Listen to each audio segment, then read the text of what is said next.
Hunt versus Lauda, Senna versus Prost, Schumacher versus Häkkinen. The Japanese Grand Prix has been the scene of some of the most iconic title deciders in Formula One history. And while today's race isn't late enough in the season to etch someone's name in the trophy, it will be critical in shaping up the remainder of our rounds. Modern Formula One cars take to the track in Suzuka once again as we get ready to watch the Majors Japanese Grand Prix. And you'll see it all live here on the Global SimRacing Channel. Hi, I'm Joe Peak, and with me in the booth tonight is Bill Soup Zahn. Next to him is our good friend Samuel Ryman. Behind the scenes is our director, the Dr. Amjad Yaman, and he's using cameras provided by Dougie Beard. Sam, I'll let you do the honors of telling our audience a little bit about this track. I know it's a bit of an emotional location for you as well. Yeah, no, I've certainly enjoyed the championship deciders that have happened here throughout the years. As you mentioned, we won't see one of those today, but we should see some good racing nonetheless at this 3.6 mile, 5.8 kilometer, 17 turn circuit. It's clockwise and also counterclockwise, pretty much a figure of 8 track at the Suzuka with an overpass. Don't worry, they don't hit each other at perpendicular angles. They're going to be racing here full Grand Prix length tonight, 53 laps, just like what they will be doing in the real world next weekend with the likes of Lewis Hamilton, Valtteri Bottas, Vettel, Raikkonen and co. Today we have a different field of drivers, but as we mentioned, tackling the same track for the same number of laps. Let's give you an idea of what one of them is like with our GSRC lap guide.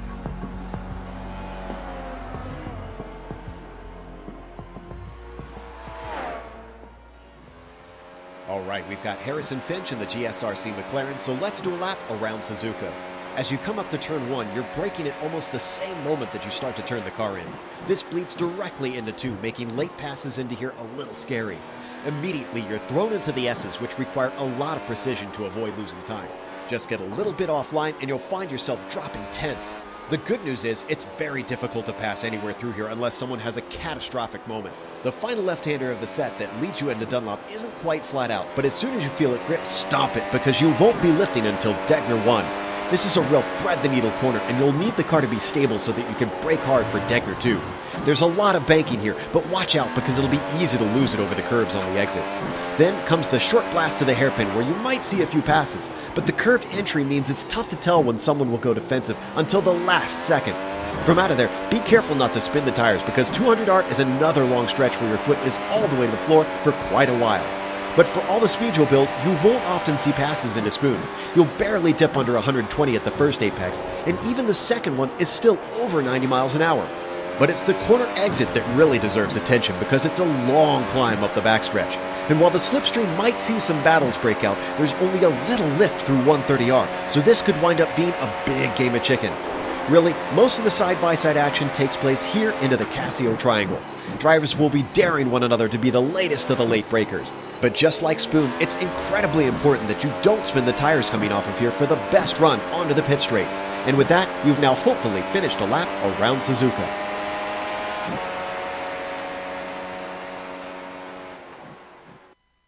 They see a lap around Suzuka, back and forth and around this figure 8 track. Now, as the drivers continue in their warm-up to try to get themselves used to the conditions and solidify their strategies, we have the points update. We mentioned it's very late in the season now, so Bill, it's coming down to the wire. But Joe, you opened with Hunt versus Lauda and Senna versus Prost and Schumacher versus Häkkinen. Well, we got our own here in the majors. How about Blake Reynolds versus Christian Challenger? That 41 points, when you take into account, look at the points for Blake Reynolds, the 2,112. It gives you a perception of how really tight 41 points is. It is very close. The big news there, Challenger out of drop races in the road events. So this one is going to count. He has no cushion. He's got to get himself a good result in. Travis Warling, Lionel Kalisto in a close battle there for third.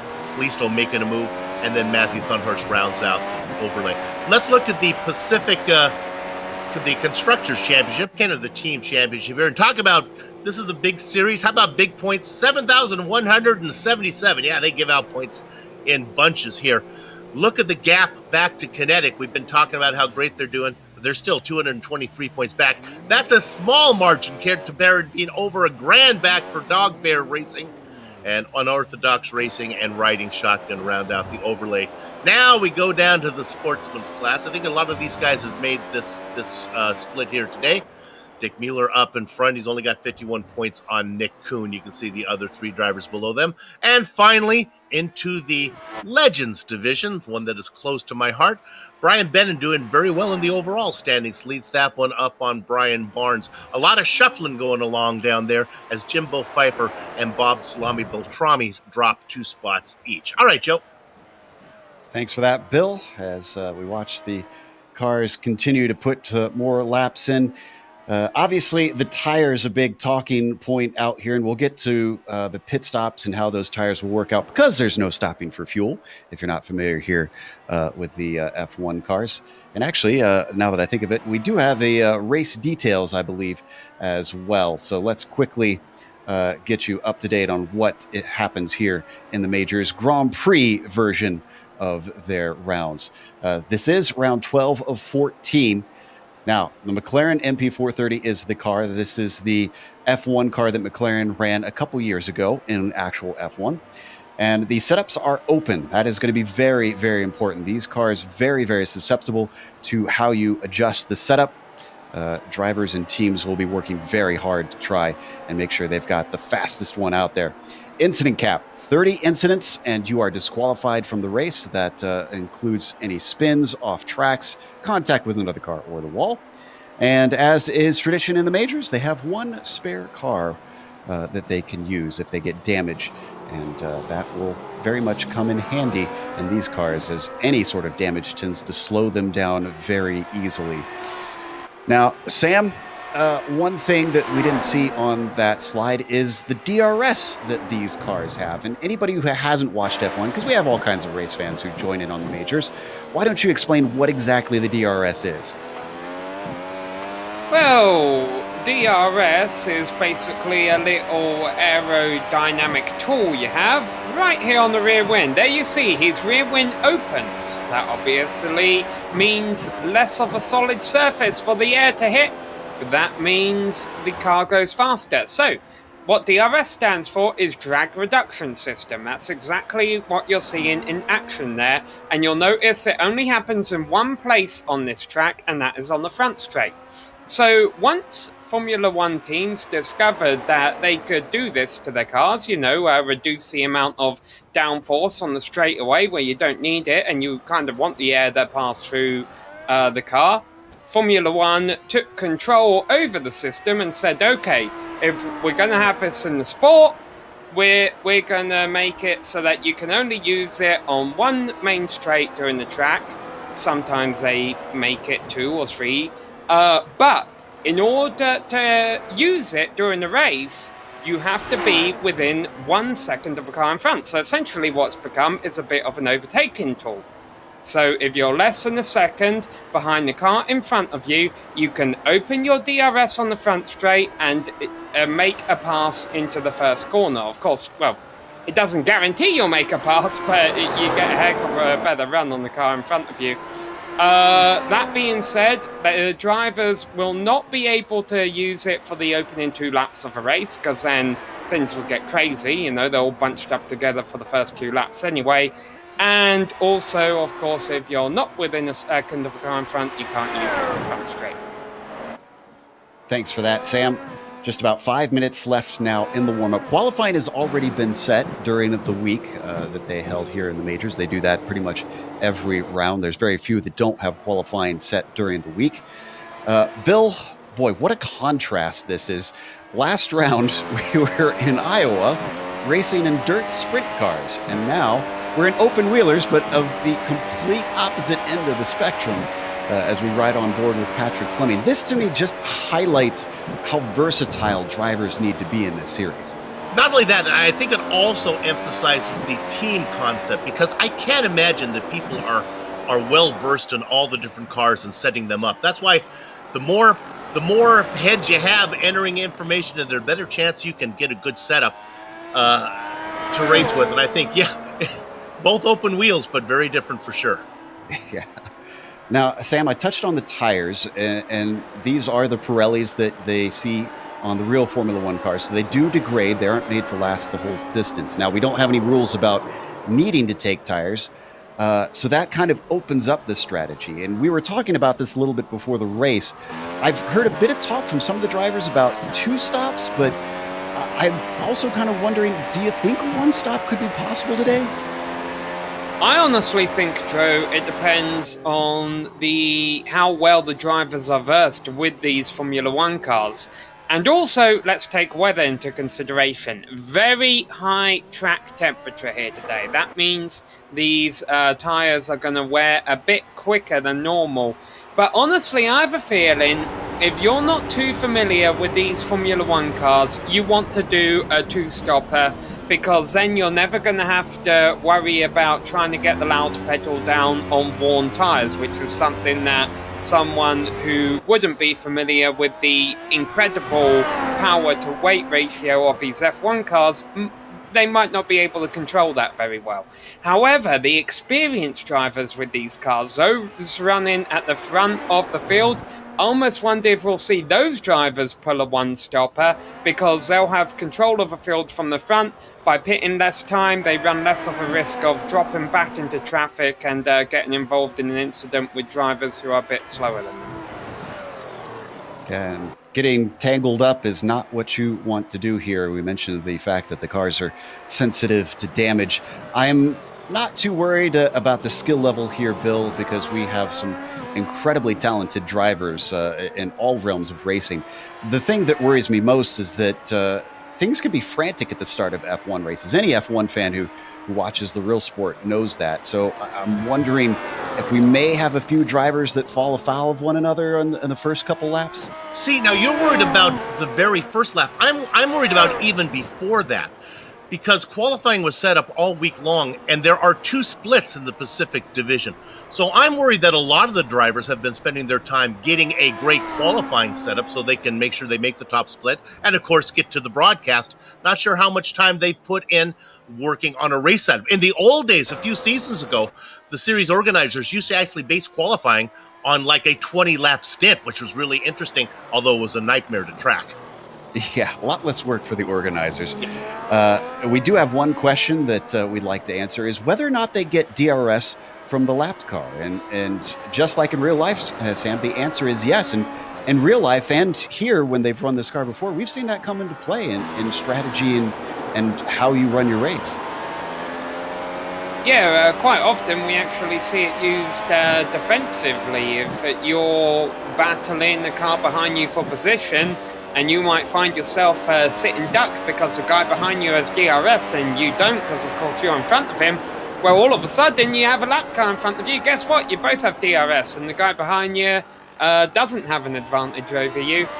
So, we'll see how that pans out during the race. That was actually a question submitted to us on our YouTube chat. Another thing I noticed on our YouTube chat, Josh Nowak says, I guess he's done a few laps around this circuit with this car. He says the tyre drop-off is too big to 1 stop, and I can definitely buy that, considering, as we mentioned, the high track temperatures out there today. Yeah, I think it'll be extremely tough, like you said, with the weather that we're seeing. Still, sometimes surprises get thrown at us, and sometimes drivers in the back have nothing to lose to try something different. There you see the weather on screen right now. And we should also point out that the DRS is done by the driver actually pushing a button. So you have to remember to do that. You have to have that mapped. I am not jealous of these drivers having to deal with all the buttons in the cars, because I don't know about you, Bill. I don't have the highest end of technology. I have still 6 buttons on my wheel. Yep. I would run out of them way too quickly. The only thing that I can take solace in is I've seen F1 drivers actually get confused about what button to push, and they end up in the wall. So that makes me feel good when that happens. And for the record, the drivers don't have to use it, of course. If you're told you have DRS, it doesn't mean you have to use it. You're pretty foolish if you don't know. And DRS turns off as soon as you lift off the throttle or get on the brakes, basically turn 1. All right, the seconds count down as warm-up finishes up out here in Suzuka. Again, welcome to the 12th round out of 14. Just 3 rounds to go, including today, to finish up the 2018 majors. Hopefully you're joining us after a long day of racing, because they had 3 other regions. We're the 4th of today, but let's go through the grid. We don't have too much time since it's a standing start. On pole, it's Bobby Zelensky with Christian Challenger starting 2nd. Travis Worling will be in 3rd. Mark Torres starts P4. Then row 3 will be Blake Reynolds in 5th and Cameron Dance in 6th. Dallas Pataskal will be P7 with Richie Hearn starting 8th. Dick Mueller in 9th. And Bill, we've got Wade Hayes starting 10th. Row 6 is Clark Archer and Steve Driscoll. Brian Bennett and Lionel Callisto go 13th and 14th. Henry Bennett and Vincent Leherbier in the 16th position. Behind them, Michael Thompson and Kevin Hill, Matthew Thunhurst, and Paul Slavonic in 20th. Sam? Patrick Fleming, Arturo Rambo, Wayne Hutchinson, Ray Partridge, Bob Beltrami, Brian Barnes, Daniel Knight, and Brian McGreevy round out the field. All the cars on the grid, Joe. With just a few seconds to spare. He wanted to make sure that Bill got his bonus. All right, we're waiting for the lights to come up, and as they do, the engines start to rev. The green flag is out and off the line. Bobby Zelensky looks very good, but this car in 2nd is awful. Christian Challenger is absolutely getting swamped. Cameron Dance goes by him. He gets into 3rd. Travis Worling is up in his 2nd. Let's see if they manage to get through 1 and 2 clean. Christian dropped all the way down to 5th from that bad launch off of the line. Everyone through turn 1 cleanly. Sorry to interrupt you there, Joe, but what Cameron Dance did on that start was phenomenal. Great run. Yeah, Kiwi showing is not just good on the dirt, but he's good on pavement as well. And they all streamed their way to Degner 1. Blake Reynolds has actually gotten... Did he get past his rival? No, he did not. He is just behind him right now, but this is great news for Blake Reynolds as he just sits right behind his main championship rival. Oh, and is Dance going for 3rd now, or for 2nd? Oh, 3 abreast racing. Yeah, 3 abreast racing coming out of a hairpin there. Kevin Hill in trouble further back. He's had to spin at the hairpin, rejoins. We'll get back to that in a second, but as we watch the leaders now hit spoon, a few drivers going a little bit wide, and remember, those incidents can rack up with 53 laps. You gotta be careful. So up to 130R for the first time. Bobby Zelensky is already pulling himself a gap. He returns after a long break out here. Travis Worling still holds the 2nd place spot as they now break for one of the popular passing zones.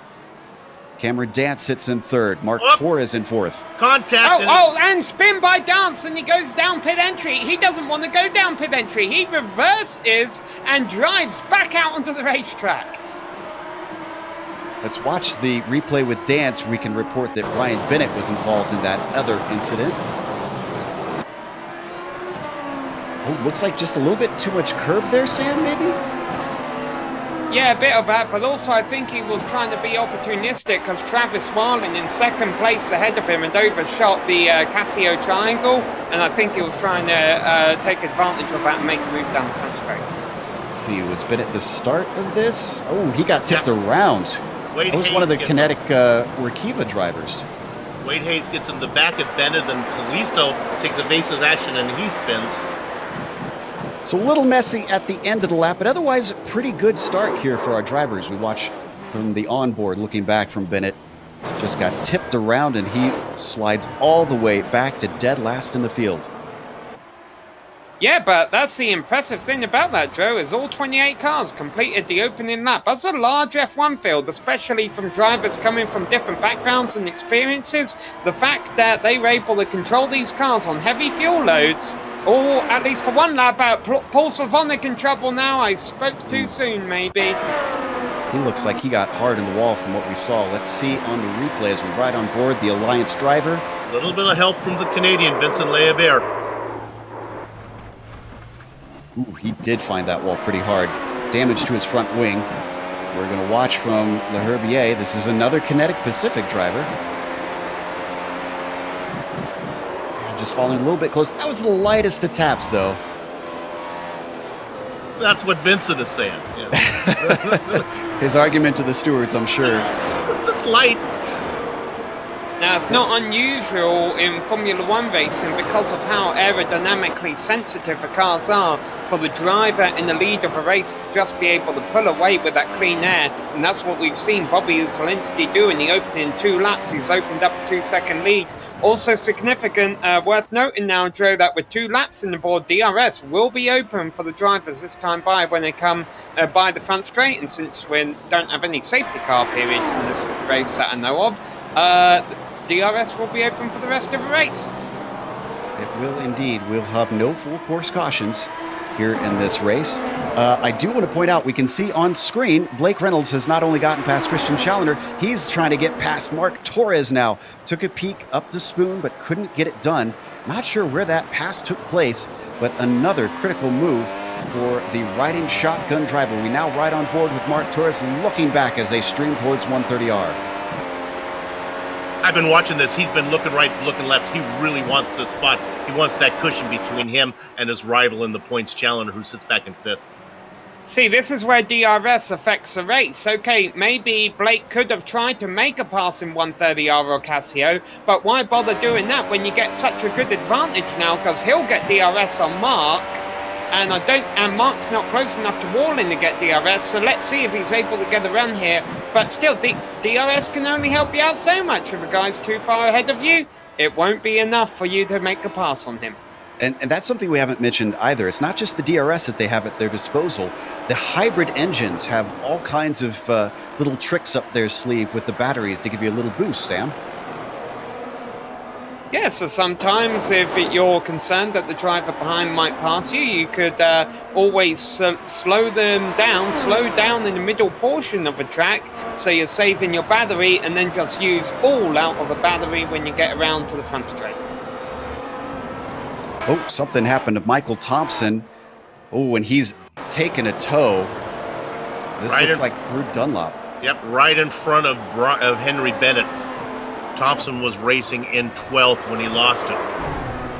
Wow, ouch. He buried that in the tires. That's why he had to take a tow. Couldn't get the car to reverse out of there. So, unfortunately, that is going to send him downwards. But it's a big help for Brian Bennett, who's now finally moved up 1 position. He has had another spin that we didn't see on screen. It's been a miserable day for the number 71. Also worth noting again, Thompson isn't out of this race. He'll be able to take a free repair bill. Yeah, but you'd like to be able to limp the car back to pit lane, because if you have to take a tow, it takes forever to do it. So ideally, if you're going to have a crash, you want to be before the pit stop, but you'd like to be able to limp it into the pits. Ooh, very close to Blake Reynolds. Christian Challenger trying to see if he can get a pass in. He pokes his nose out, but both of them having DRS means that he has not quite got enough speed to make that overtake work. This line of cars, whoa! Christian Challenger having to collect it together, doesn't lose out to Dallas Pataska, but my goodness, that was quite a moment for the UKNI driver. We're only on lap 5, seeing lots of good action out here today. Who says F1 is boring? They're on the edge. These guys are on the edge. Nice train going from 3rd back to 6th place. Mark Torres doing a whale of a job so far, being able to hold them all off. We've jumped back to another train behind them. That's being led by Richie Hearn. He's got Clark Archer, Dick Mueller, and Steve Driscoll and Wade Hayes all behind him. Richie, of course, showing his prowess in open wheelers, running in the IndyCar series in the real world in the late 90s and early 2000s. Have you ever asked him, Bill, if he had dreams of moving to F1, or was he content with IndyCar? He went over there. He was over in Europe. He was checking it out. I'm not sure if he had any serious thoughts of it, but I think he was working so hard. His big talk about getting sponsorship, that's all he ever talked about. Got to keep the money coming in. Boy. And he blows the last chicane, and this is definitely going to cause him to have to hand some positions over. Let's watch the replay as 2 cars stream by. And 2. It just locks him up. You could see that right front wheel just come to a complete halt. I'm sure he's grateful there's no... and as if we come back live... again. Yep. Just before we came back live into turn 1, The rear of the car almost snaps around on him, and he loses even more spots. Nevertheless, he spun the car twice in the last 30 seconds, hadn't hit anything. That's pretty good. Another bad exit out of turn 2 was Clark Archer, and that yielded 7th position to Dirk Mueller as they headed on to the S's. We're happy to get the camera off of him. You're right, Joe. So, Clark Archer now has Steve Driscoll all over the back of him. Dick Mueller gets a little bit of breathing space as they come up to the hairpin. No passes in this group for now. Jarno Trulli would be very proud today. We're seeing a number of trains being held up. Steve Driscoll's gotten off to a good start here. Started in 12th place, now running up there in 9th. Good collection of positions early on in the race. Wonder if we're going to see some of these drivers that consider themselves held up, maybe try to make some passes in the pits. From what I understood, a few drivers told me that maybe around lap 15 we could possibly expect the first stop for tires. Now, of course, one thing we need to consider is Mueller's in trouble. Oh, he's spun it at Casio, losing multiple positions. He only just gained 7th this lap, and now he's lost that and more. He had such a clear gap. And once again, we're seeing these curbs are not being very friendly with the cars. From your experience, Sam, are they a little sensitive to getting up and riding them? Yes. Simple answer, I like it. All right, so not only do you have to be careful with the throttle, but you need to make sure you protect the car. So Dick Mueller continues in 15th position. So a lot of racing left to go and time to try and make up for his mistake. Our leader, Bobby Zielinski, much like we saw when he raced in the Lotus 79, a much older F1 car at Silverstone, he is doing very well. I think we better go to 4th real quick. This is really heating up now. I really thought that Reynolds was going to get Torres. Torres has driven away. Reynolds has fallen back into the clutches of Chandler. The fastest car of all of these guys might be Dallas Patasca racing in 6th, watching the whole thing. Sam, in the real world, they always talk about following in the wake of a car eating up the tires. Does that also happen to the tires here in iRacing? I've got to imagine, I'm not sure, because I'm not normally good enough to follow drivers in the wake no matter what. So, well, I guess we'll find out. Right now, it's looking like Blake Reynolds struggling a little bit. Challenger, though, has caught back up and is still on the attack on his rival. Of course, one nice thing we have in iRacing, Joe, is, in real-world Formula 1... Oh, sorry, crash entering the pits. Richie Hahn came into the pits and got sideways, and so he'll be needing a new front wing on this stop. Well, he got sideways twice, it looks like. Watch, there he loses it on entry. He tries to get it back together, and watch again here, if we can see from behind the wall. Yeah, you can see he loses it, and he actually does make contact with that Armco. But the point I wanted to make, Joe, of course, in real-world F1 racing, if you don't have a great chance of passing the car in front of you and the aero wake isn't helping you out, your team will sometimes tell you, okay, back off, we need to save this engine for the next race because we only have 4 engines for the season. Great thing about iRacing, that's no concern, you don't lose money getting a new engine every single race. So, it allows you to be a bit more aggressive, even if a position ahead of you is hard to get. I do for full immersion. Every time I crash the car, I give the kid next door $30. So that's just is that what a racing budget goes on now? That's it. Well, I see.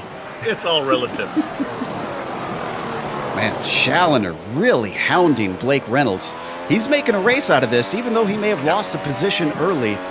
He's making him work hard to try and take this championship down to the line. Well, Joe, I had to shake my head when you were talking about this, how far along in the season we are. And Challenger knows that. He can't afford to, my gosh, Reynolds scares me. He can't afford to finish behind Reynolds much more. And I'd say it's only getting more difficult as we go. You look at how hard it is to drive the dirt sprint cars, how tough it is to drive the F1 cars. Well, up next, they're hopping in the V8 supercars at, of all places, Bathurst. That is a challenge. Dirk Mueller, another demonstration of just how tricky these cars are, and another problem here. Dirk Mueller goes for spin after spin.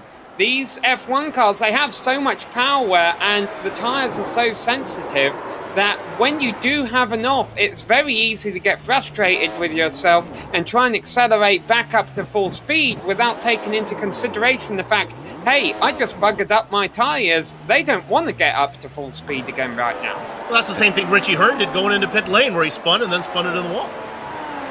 You lose the temperature in the tires, and, well, unfortunately, you lose the grip.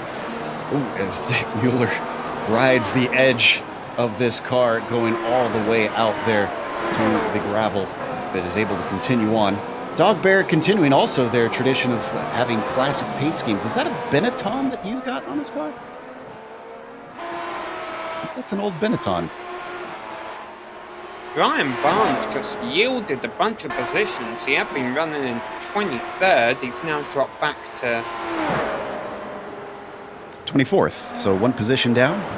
Okay, I thought he gave up more than that. He was very slow coming out of a hairpin. Might be slow, but the car's pretty. Vincent Leherbier has a spin from 12th place, rejoins.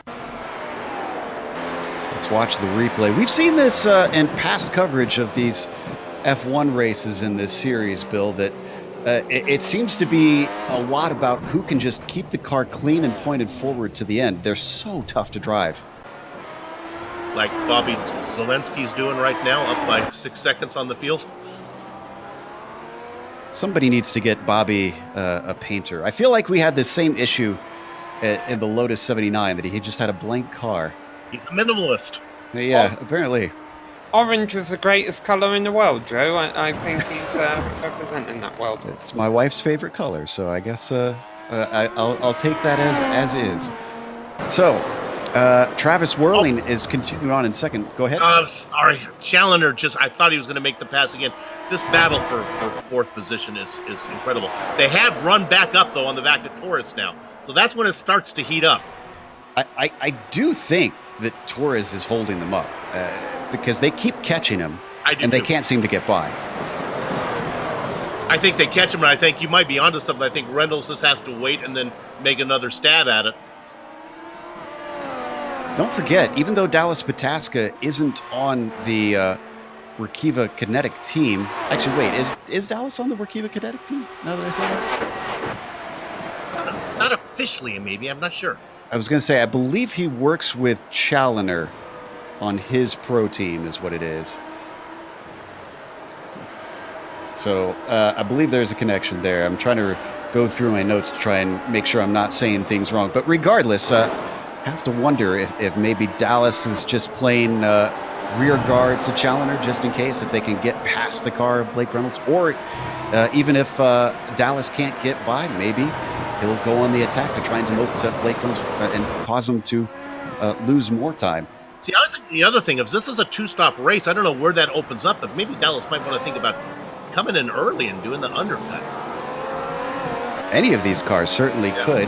We're getting close to the pit window.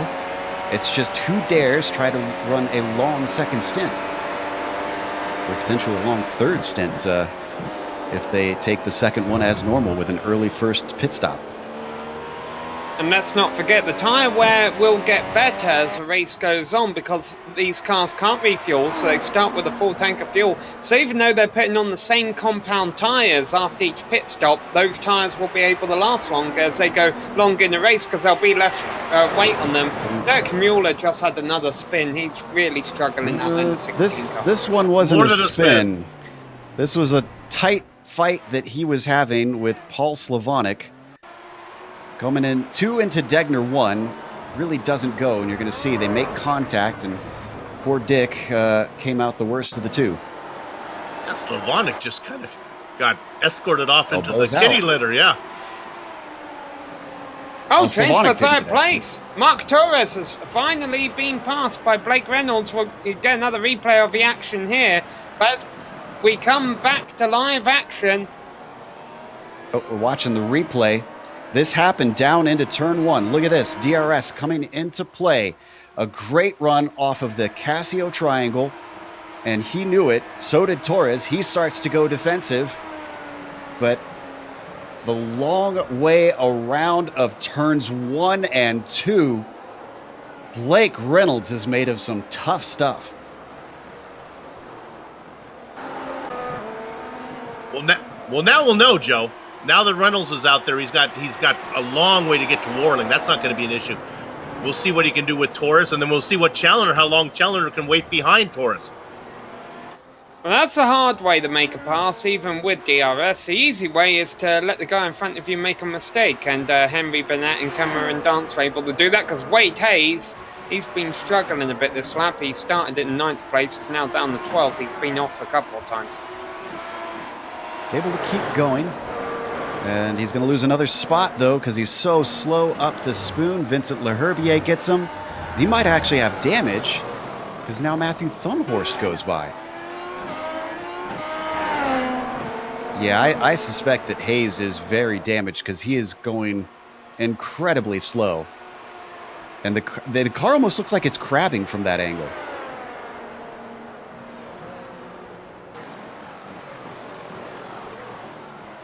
So the number 383, let's see if he pits this time, try and get a spare car. That'll certainly tell us whether or not he has damage. He does come in.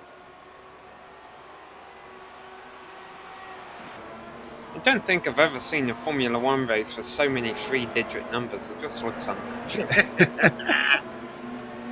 Well, one of the drivers of the 3-digit number is number 311, Patrick Fleming. He's our hard charger, racing in 11th. Yeah, up from 21st on the grid. A nice job. And I don't think this is down to strategy. Not sure that we've had actually any scheduled stops quite yet, just because we're just getting to where drivers might dare at this point. Oh, Ray Partridge is entering pit road in reverse. That's one way to do it. We've seen drivers block the pit entry. We've seen drivers spin the tires on pit entry. This is the first time I've ever seen someone take a reverse gear to get in. I don't know what other option he had in that situation.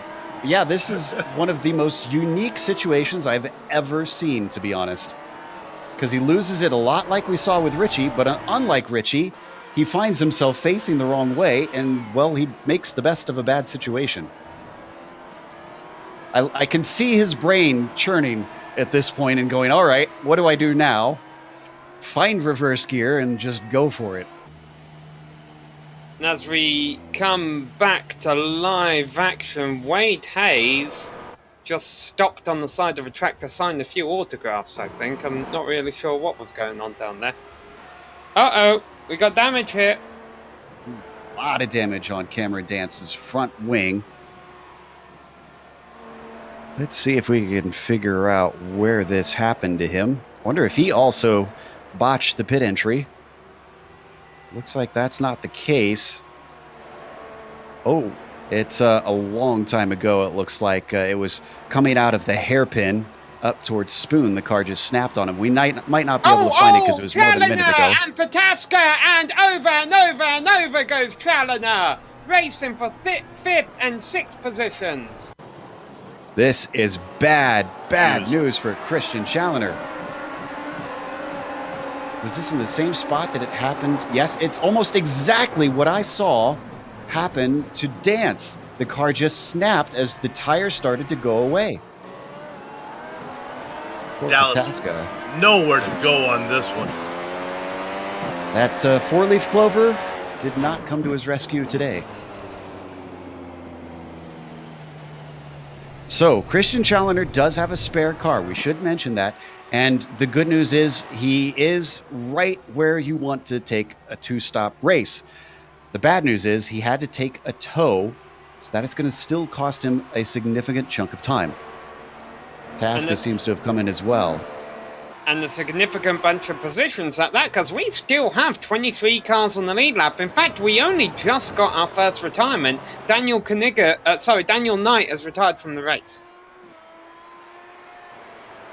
He'll have to find someone else to say knee towards, as he is the first of our 28 to take an early shower. Bobby Zielinski and Travis Warling still in first and second. We need to give some more credit to Travis, really. Yeah. He's leading by 2.5 seconds to Blake, which I think might actually be coming down a little bit. But the number 900 has really just been running on his own ever since the drop of the green. Yeah, once Reynolds was able to get around Torres, he's been able to leave Torres behind and starting to close in on Warling. But yeah, how about a nice, quiet run from Travis? And he sits well in the points, too. You know, we've been talking about hard chargers. It's always tougher when you get to the sharp end of the grid. Fifth place driver Clark Archer. He started in 11th. He's currently in 5th. Although that's under challenge because Wade Hayes is... Oh, wait, no, Wade Hayes is a lap down, excuse me. So that's not for position.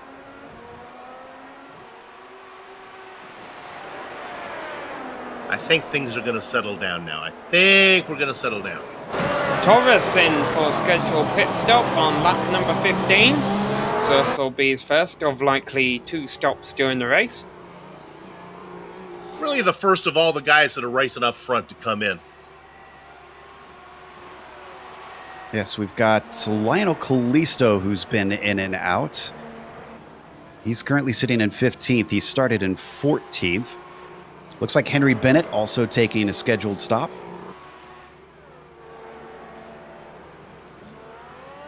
Suarez in and out, and he is... Oh, and Clark Archer had a big problem. This was in the S's. And Clark has not pitted yet. Sam, this looks to me, we've seen a number of cars spin all on their own. I wonder if the rear tires are really the limiting factor. Yeah. Oh, no. Clark Archer gets run into, and that's Dick Mueller with, what is that, the 4th contact he's had today? Yep, well, it stops being news. And Dick was kind of blameless on this one, I think. He was just trying to find his way past and didn't expect the ride-in shotgun car to suddenly take to the racing line right in front of him. Our race leader, Bobby Zielinski, comes in for his scheduled stop on lap number 16. Now, of course, the problem Zielinski's going to run into here is he's going to come back out in traffic, which he hasn't had to deal with yet today. Our championship leader, Blake Reynolds, also pits. Warling continues on. Driscoll keeps going. Torres was... No, he doesn't. Oh. Spoke too soon. My timing and scoring didn't have him hitting pit lane quite yet. So Bobby Zielinski in and out. He's going to return in 2nd place. So actually, I think, Sam, Zielinski called this perfectly. He has clear track. Yeah, he does. Travis Warling out there currently leading the race, but of course he's yet to pit yet. Now, that being said, Warling doesn't have to stop now. I mean, maybe he might opt to attempt this one-stop strategy. We've seen a lot of drivers lighting up the rear tyres as we've gone deeper into the run.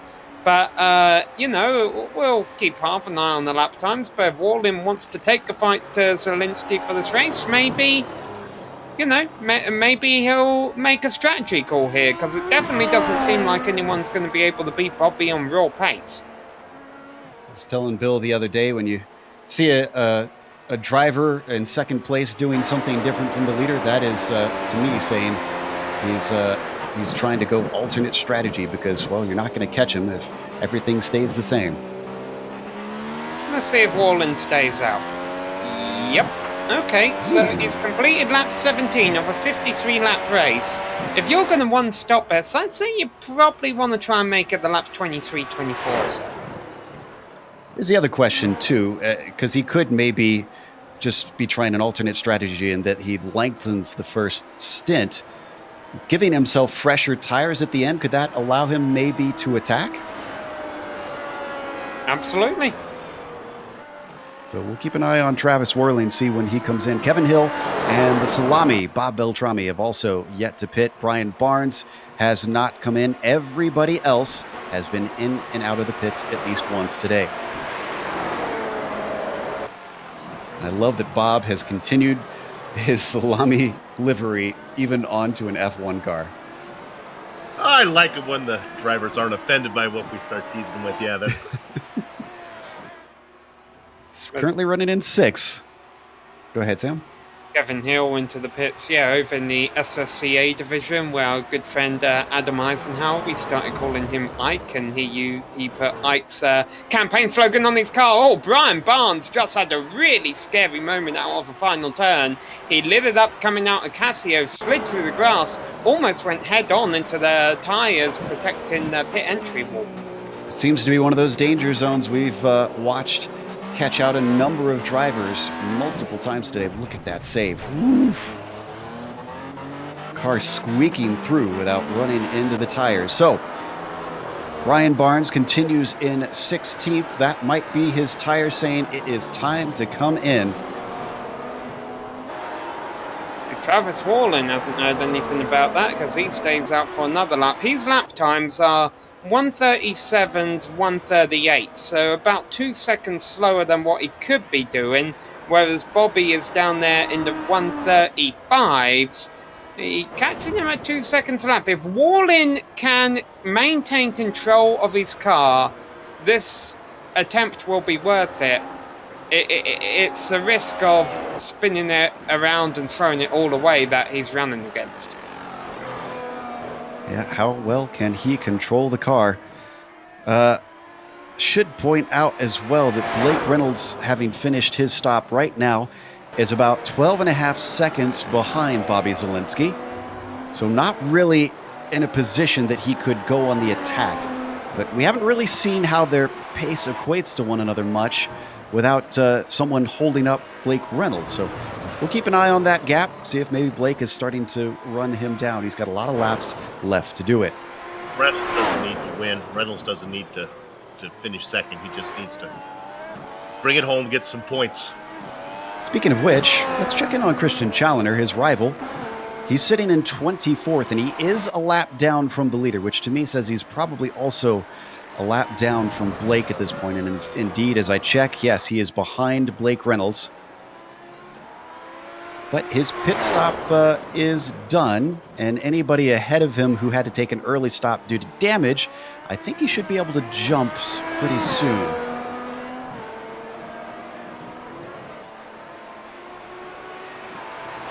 We've had a few retirements since we last reported. Dick Mueller has called it a day.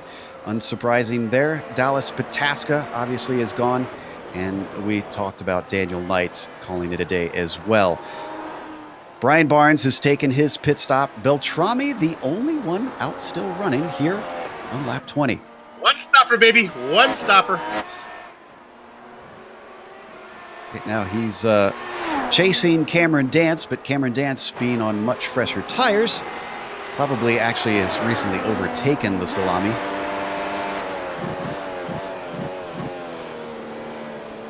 Cameron, of course, the winner last round, the Kiwi, is a professional on the dirt side of iRacing, on the oval side. It says he doesn't race dirt in real life. He tends to do more karting and pavement stuff. And I'd say he's proven himself in qualifying. He's showing he's got pace here, but he is certainly not without mistakes in this F1 car. Yeah, it all come down to a similar concept, though. Karting and dirt and racing an F1 car, all about controlling the slides. A lot of slip in all of those vehicles.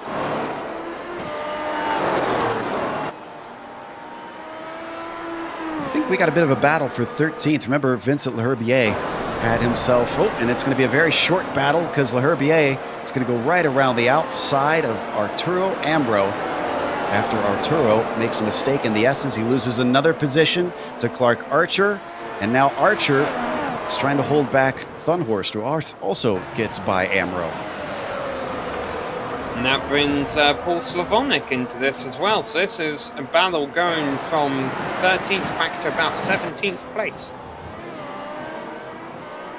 Looks like Archer's losing touch of Leherbier ahead of him as he tries to make inroads after his early mistake. Archer still has Thunhorst breathing down his neck as they come into Spoon onto the backstretch. One of those places where a good run can maybe get you a slipstream, but you're going to have to be a lot closer than what we see on Thunhorst now.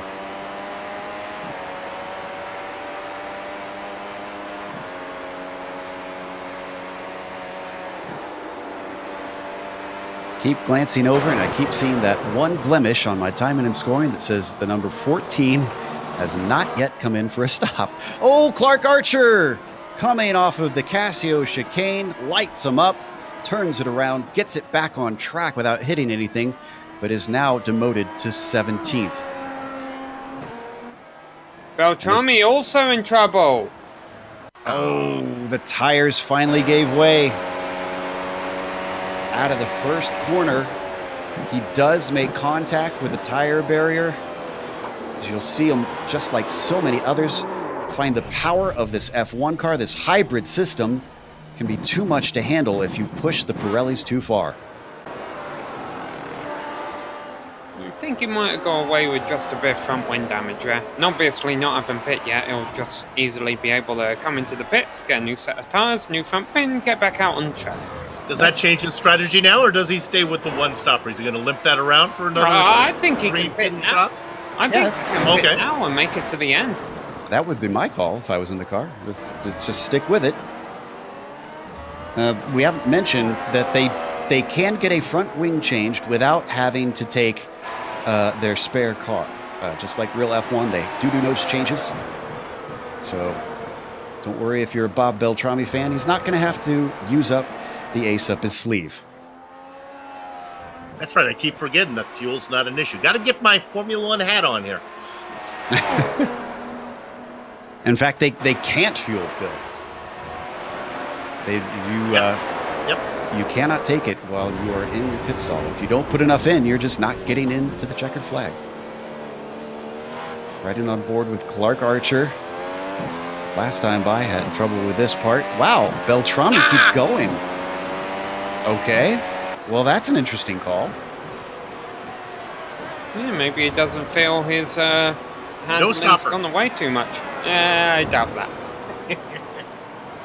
What will be interesting is in a couple of laps, Bobby Zalinski will catch Travis Walling. Travis comes around in the race lead to complete lap 22. He's obviously committed to a one-stop strategy by now. He's only got less than 30 laps left to go if he were the pit now. What's Walling going to do when Zalinski catches him? Will he elect to stay out and hold him up a little bit? What team is Whirling on, by the way, actually? Let me double check on that. Unorthodox Racing. So he's not there to try and help back Zalinski up into Reynolds. Well, one stopping sounded like an unorthodox strategy at the start of this. Hey, it's fitting. Yeah. But will not. Okay, I'm going to speak for the fans here. Won't Warling stop and Zalinski stop be of the identical length since fuel isn't involved, correct? It'll be close, yes. Right. So, I mean, if Warling can hold him up, in theory, they're all on the same strategy right now. They're all on a one-stop strategy. So, yeah, Travis, fight for that position. The problem Travis, of course, does run into is Bobby proved at the start of a race that he's fast on that right pace unless Travis was holding back something to conserve his tyres. Watching the replay of the pass for 7th, this is Cameron Dance, who ran down Little Train, the driver who was last year's champion, the reigning champion here in the majors of the Drivers' Crown. And I don't think he's going to be winning it again this year. But even still, going to get a good result here today with potentially a top 10. 3 seconds a lap, Bobby is now eating out of Travis, and he is there. He's actually in DRS range, but not within striking range as they go into the first corner. So now Travis is holding up Bobby. And honestly, I think he's got to kind of stay out. Got to stay out here, because if he did pit now, Bobby would have a track to himself and he'd be able to crack off those fast lap times. Maybe if Travis is able to hold station, hold Bobby up, and tyre wear isn't as good in these F1 cars when you're in the aero wake of a car in front. This could actually really be hurting Bobby's strategy and his tyres if he gets held up by Travis too much. So Bobby's got to try and find a way by as quickly as possible. Obviously, Travis has got to hold on to the lead. And Bobby's got a nice run here. Yeah, coming up to Spoon. He's poking his nose out. Travis tried to go a little bit defensive, but it's too little too late. Travis got a pit now. Yeah. That's what I was thinking as you were talking, Sam, if I was Travis, get fresh tires, maybe try to undercut him. Yeah, because, I mean, at this rate, he's losing 3 seconds a lap, and now there's nothing he can do about that. You know, Bobby is 3 seconds a lap faster than him on raw pace. Pit now, stop the bleeding, and see how things pan out at the end. Coming up to the pit entry now. Let's see what Travis does. He keeps going. He says no. Interesting stuff. Maybe Travis isn't racing for the win. Well, that could be as well. He's locked into that one-stop strategies, though. So in theory, whatever time he would make up now, he would lose and then some down the road. So I think he's looking to get to the halfway mark. We are just about to that mark. The only thing is the car does get lighter, so the tires don't wear as much in the second half. We mentioned that before. So coming a little earlier than yeah, if I was him, I would have pit last lap. So I'm not exactly sure what he's doing.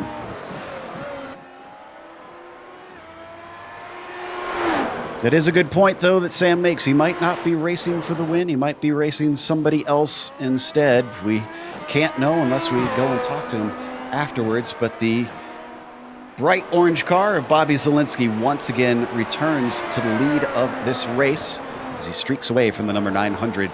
Blake Reynolds is still in third place. He started this one in fifth. He's made some advantageous moves. He's avoided a lot of the trouble that's happened to the fast drivers around him. He's looking at a podium.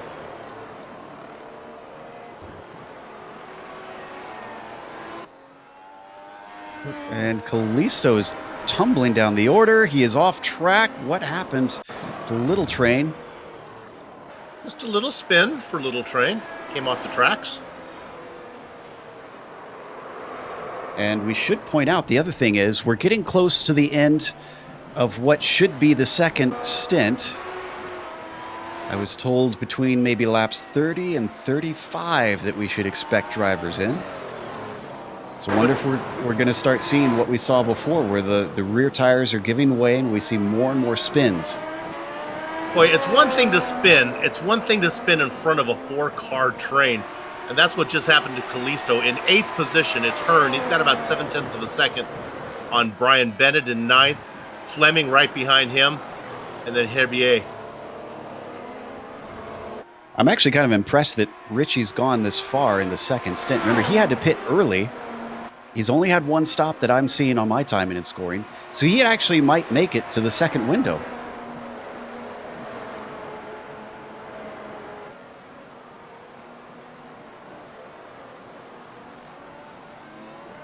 We've been keeping an eye on our two drivers that are apparently trying to one-stop it. Bob Beltrami, the other one, is all the way down to 19th at the moment.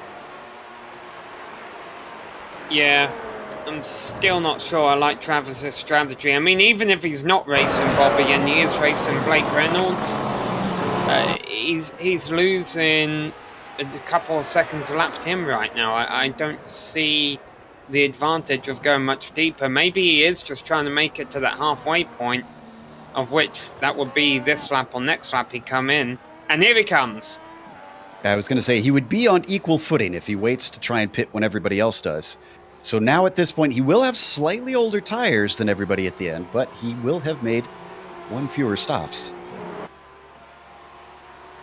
Yeah, I mean, the thing is he had a 10-second cushion over Blake Reynolds. So once everyone pits one more time, he should still have a healthy lead over Blake Reynolds. The thing I didn't understand is, you know, if he had gone much longer, that 10-second lead would have been reduced down to, you know, 4 seconds or so within 3 more laps. So, yeah, I think Travis made the right decision here. Almost exactly halfway through the race, and Travis returns in 4th place. He's about 12 seconds behind Torres and about 19 seconds behind Blake Reynolds. Yeah, that's the real interval right there. Richie Hearn just overshot Casio. It cost him a position or 2. It's the second time we've seen Richie do that as well. Got a bunch of cars pressuring him from behind.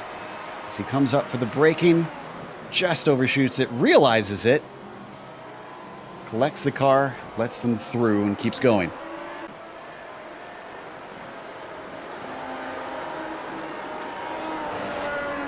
So now, when will we start to see drivers maybe take an early second stop? Will we see any strategy games to try and undercut someone that they're racing with?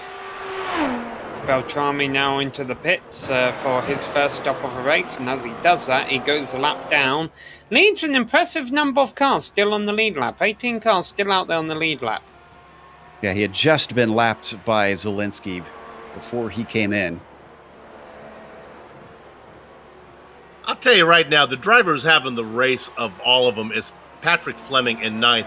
Now, with the problems that Hearn had, Fleming gets to vulture another spot. He started in 21st. He's up to 9th, and he's right on the back of Brian Bennett. Great run from Pat. We've got a nice little battle going on between Amro and Thunhorse. This is for 15th position. Amro just took this away. Oh, and he goes off track. Tries to get it back together. Ouch. What happened there? Did the car just... Yeah, the rear tires lit up on him. An unexpected place to lose it, probably. Look at it just suddenly veer on him. And you can't really brake on the grass. Oh, wow. So he had to take a tow after what was a tremendous hit into the tires. Battle for 13th, heading into turn 1. Clark Archer down the inside of Paul Slavonic. DRS working to his advantage, makes the position stick, maybe? Yes. Slavonic took a little bit of a peek, but just not enough straightaway before the S's to try and come back at him. Up ahead of them, don't forget as well, that is for position with Little Train. He's got the car back going once again after his spin we saw before, or does he? Just keeps it pointed forward, but not on the track. Lionel Callisto, the next victim of the Pirelli tires going off.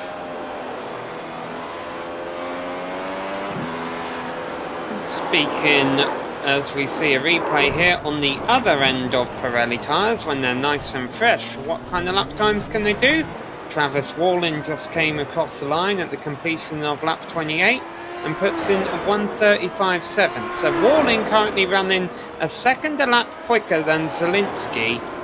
And this almost tells me that at this rate, Walling could still be leading this race once Zielinski comes in for his final stop. But then, of course, Zielinski will counter-attack in the closing stages of the event when he has the newer tires. And he's also knocking off times to Reynolds as well, which really might be his target.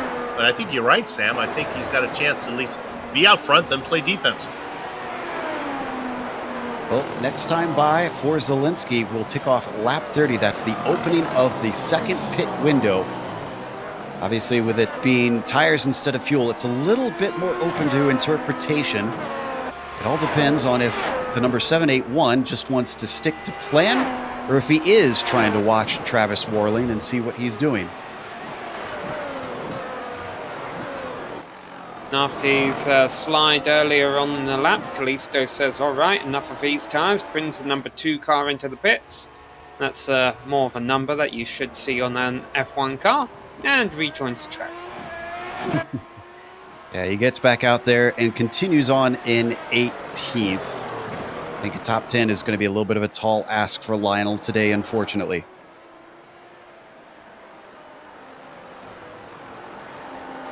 Let's go to 9th position real quick. This is Leherbier side by side with Fleming, and the Canadian driver picks that position back up. He moves up into 9th. Patrick trying to stay with him. This has been a good recovery from Vincent, I have to say, as we watch the replay of the pass. That's all right. We might have missed. It might have been my fault on that one, Director. But yeah, Leherbier, remember, started in 16th. He's up to 9th right now. That's with his incidents. Steve Driscoll just had a bit of an off, but no harm, no foul. He rejoined the track.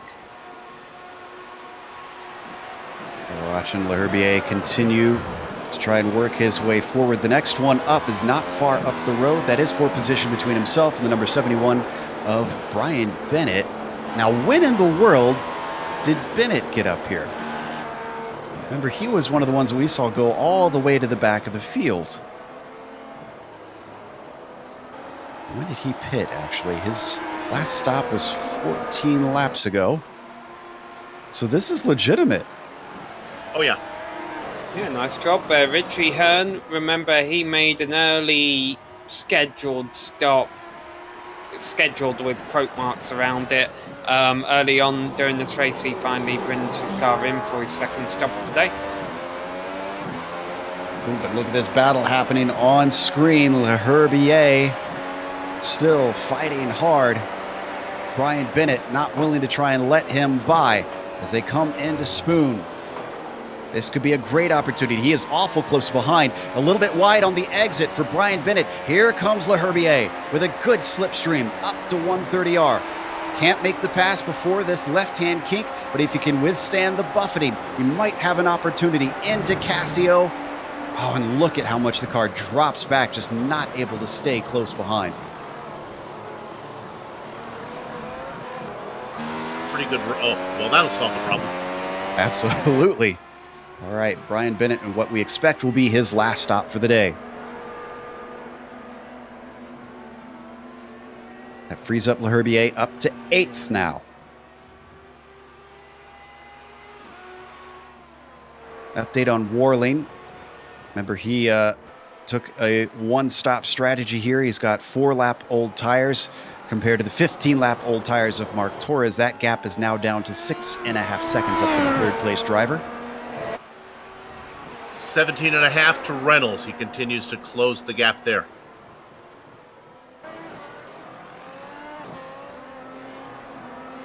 If you're just joining us, this is round 12 of the majors. This is the Pacific region that you're watching today. The 4th of 4 different regions that run this race. It's a full race distance here in the Japanese Grand Prix, running the McLaren MP430. You're looking at your leader right now, Bobby Zielinski. So far, dominating the race. Has not led every lap, but that's more. Oh, no! And just as I say that, he loses control, touches the Armco slightly. How badly damaged is that car? If he could limp it to the pits, he should still have his spare. Well, the driver he's racing, Travis Warling. Go ahead, Sam. This almost certainly, it looks like he'll be able to limp it back around to the pits. Joe will get a free repair there. Oh, he's very wide in Spoon. He's only got a couple more turns left to go. Warling will take the lead. Zielinski will still have the newer tyres at the end of the race and the faster car.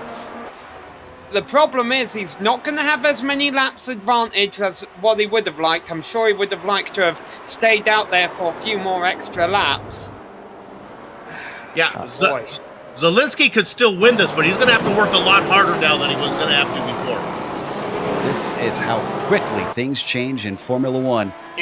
And let's not forget, we've seen a lot of drivers screw up pit entry so far today. His car crabbing a bit. Well, nicely done there. There's a car behind him as well. That's Michael Thompson running multiple laps down. Yeah, Thompson with some severe wing damage. Probably going to get a fresh one. And a full, fresh new car for the orange machine of Bobby Zielinski. Blake Reynolds inherits the lead. Torres goes by. And now Travis Warling is through. Warling is the guy we got to watch out for. I don't think Reynolds or Torres not going to play a factor. I think Zielinski was far enough ahead that even with that mistake, they're not going to be a factor. Warling back there, though, it doesn't have to stop again. 10 seconds the gap between Warling and Zielinski. 20 laps left to go. Do the math. Zielinski needs to take half a second a lap out of Warling to win this race. The good news for Zielinski is that Warling does have 6-lap older tires. Now, that doesn't sound like a lot, but remember, these Pirellis do tend to degrade pretty quickly, considering one full stint on full fuel is about 15 laps. Well, and the other thing on that, Joe, is that Zielinski was 0.8 of a second faster than Warling in qualifying. Might have a better car underneath him. Open setups. Absolutely. Everybody could be running something slightly different out there. So what is Blake Reynolds going to do with this now? Well, how long does he keep going? Well, now wait a minute. Does maybe Reynolds decides not to come in? Does he have to? He gives it up if he comes in, right? Yes, and he doesn't have to come in, but I don't know, Sam. I don't think that's really feasible, considering he's got 17-lap-old tires right now. Yeah, he put it on lap 16. I can't imagine that he'd be able to carry them all the way to the end. He's running 137s now. That's not too bad. If he starts dropping down the 138s, 139s, so he might go over that cliff where it just goes downhill from there. Worley is starting to catch Torres as well. He's going to hope that Torres takes his pit stop soon so that he doesn't get held up. And this is where DRS definitely plays to the advantage of a driver on fresher tyres. It enables them to not get held up as much by drivers on an alternate strategy. Of course, if Torres feels like it, he has every right to race Worley hard for this position. Well, that's what Reynolds would like to see. Yeah, 13 seconds up to Reynolds right now. We got more pit stops happening. Vincent Leherbier is in. Patrick Fleming takes his second scheduled stop. Although Leherbier has quite a bit of damage on the front. Has that been there? Yeah, he's been carrying that for a little while. Oh, yeah, beat. Past tense now as he gets a fresh wing. He actually might have taken his spare car at this point. Whoa, and who's this battling with him coming back out on track?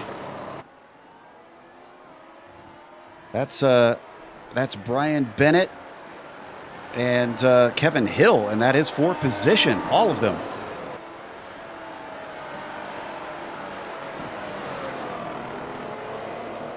Right, second place, looking like it might change hands very soon, but Whirling's not going to catch him on the front straight where, like you said, he'll get the DRS.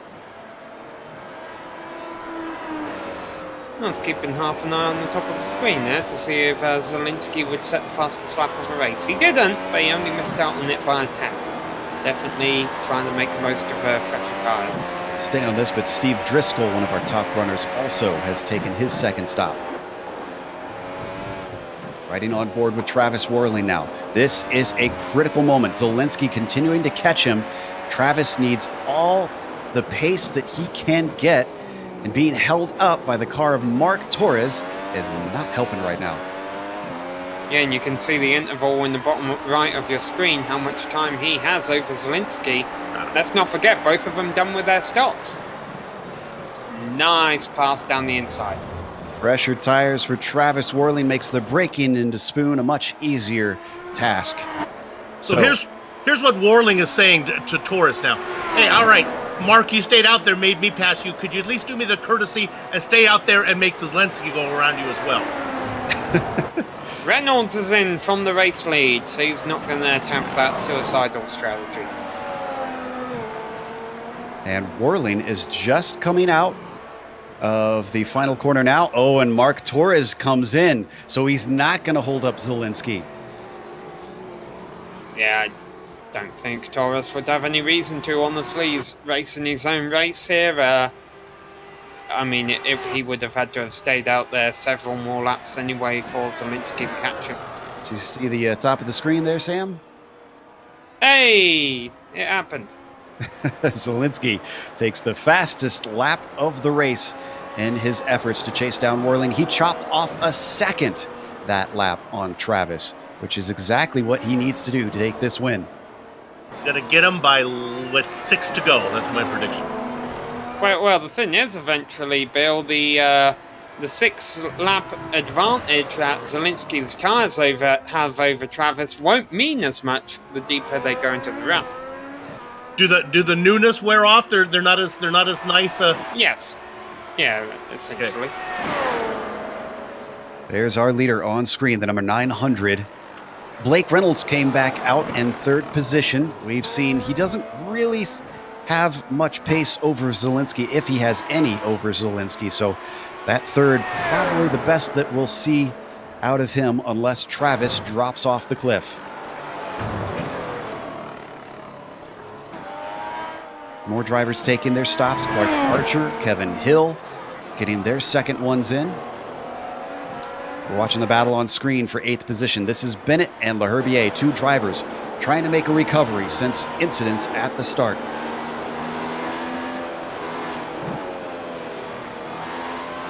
Through the S's they weave. Starting to get to the closing laps of this race, we should point out. 37 out of 53, that's not many left. Canadian, I'm sure, would love to have a good result in a Formula One car. He's mentioned that 027 very much in homage to one of the most famous Canadians in F1 racing, Gilles Villeneuve. I thought you were going with Jean Alesi, but yeah, Villeneuve is very good too. Jean is not the Canadian as far as I'm aware. Sicilian, actually. Got these winning Canada. Yes, he did. And he was very popular with the Canadian fans. Winning having a 27 win at Circuit Gilles Villeneuve. That was very popular. Spoilers to anybody who hasn't watched the 1995 Canadian Grand Prix. Joe! What's on my list for tonight? Now what am I going to do? All right, Cameron Dance has now pitted. Remember, Dance started this race in 6th place and was looking at 3rd with a brilliant start. Where is he going to come back out, though? Right behind Bennett and Leherbier. I expect he should be able to maybe jump them. Yeah, I think so. This will be fun. Let's stay on this battle, but another quick mention. How about Steve Driscoll? I talked about the run that he's made. He started in 12th. He is now sitting in 5th with pretty much everybody in front of him having executed their strategy. So the number 62 is sitting where we expect him to finish if nothing goes wrong.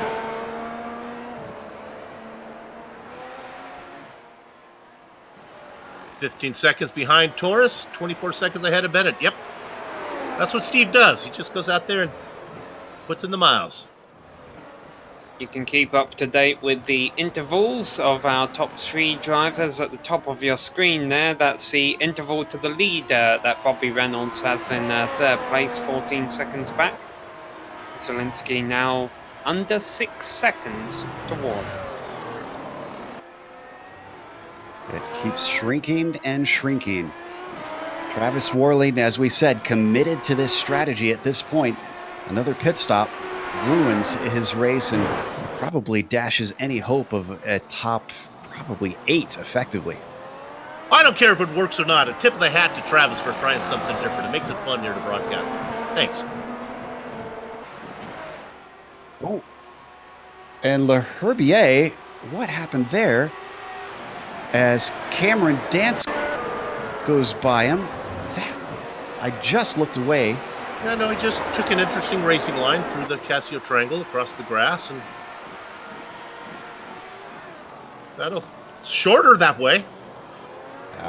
That's the slowdown penalty. We're going to watch from on screen here.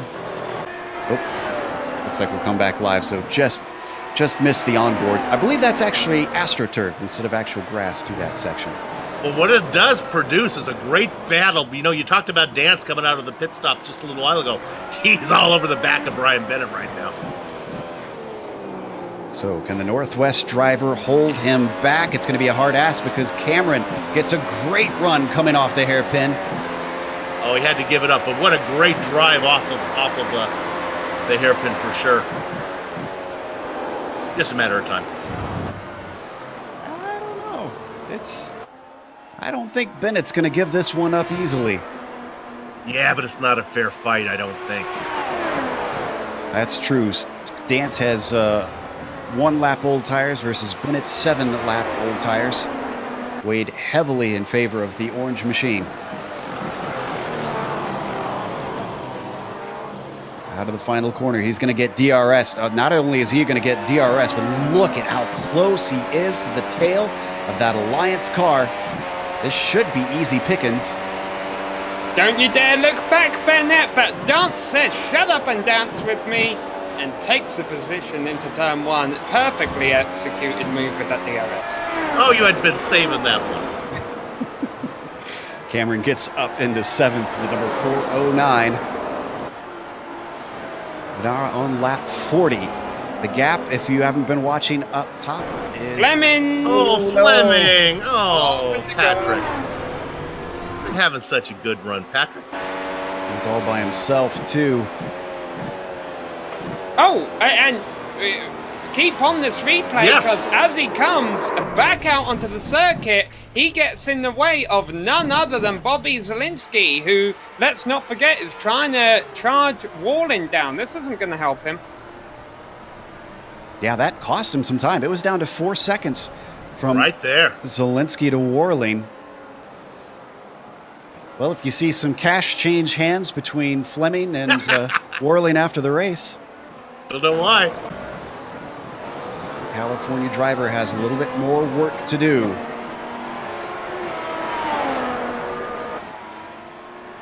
Well, we've been trying to figure out what's going to happen between Challoner and Reynolds, and I have bad news for any Challoner fans.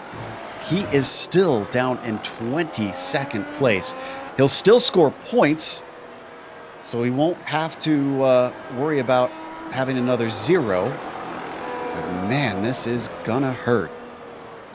Well, I know we still have 13 laps left, but the problem Challoner has is this has been a much cleaner race than I anticipated. Yeah, still only 4 retirees, Amro being our latest. Have another pitter here late on, Brian Bennett. We're waiting on anybody yet to take their second stop. Oh, this has actually been its 3rd stop. Oh, remember Bennett had the early problem.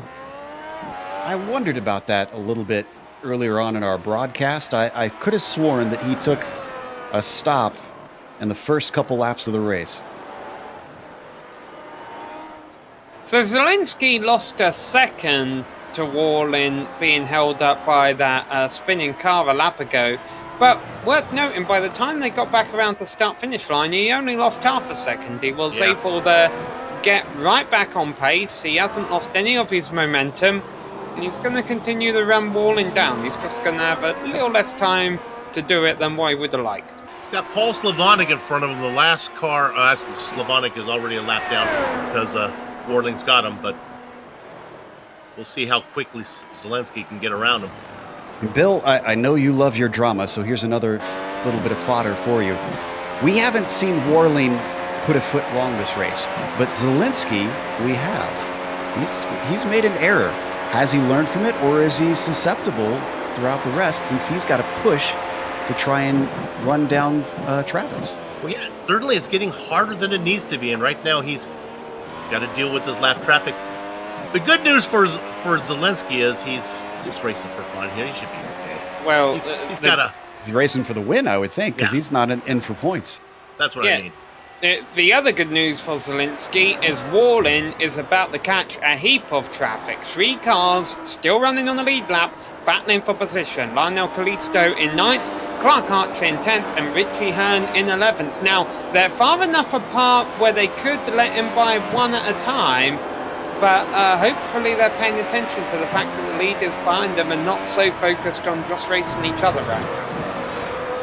My dad used to say, when the light shone the brightest, the collar's sewn the tightest. And that's kind of what's going on right now with Zielinski.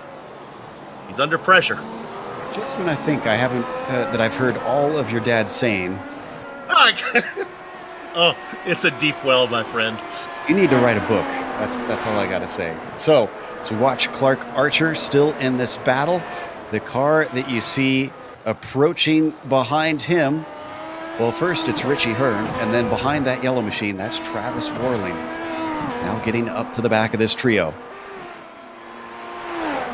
And just 3 seconds a gap between Warling and Zielinski. Now, of course, eventually Zielinski will have to work his way by these guys.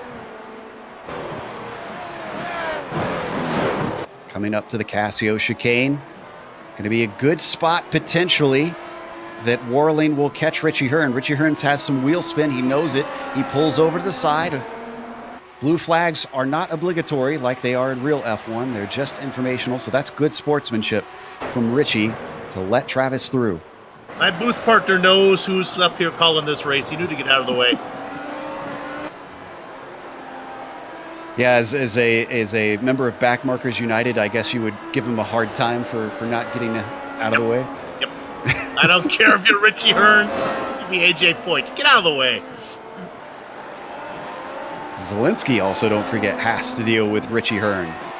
So it's not just Warling that has to get through this traffic, but also the guy chasing him down.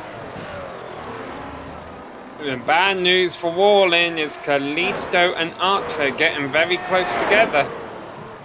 Yeah, that battle is heating up. This is Lionel Kalisto and the Alliance car that we're looking at.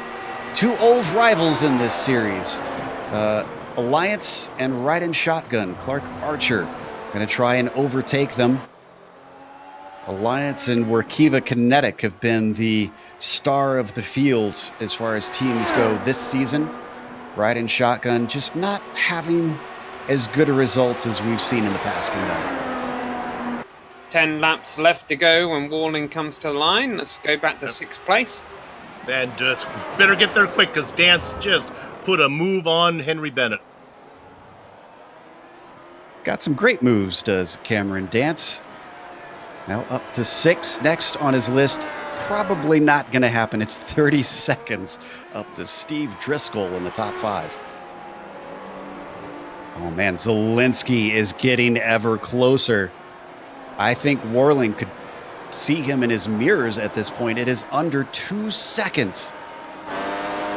Yeah, Zielinski's gotten by Hearn without losing too much time. Well, actually, with gaining time.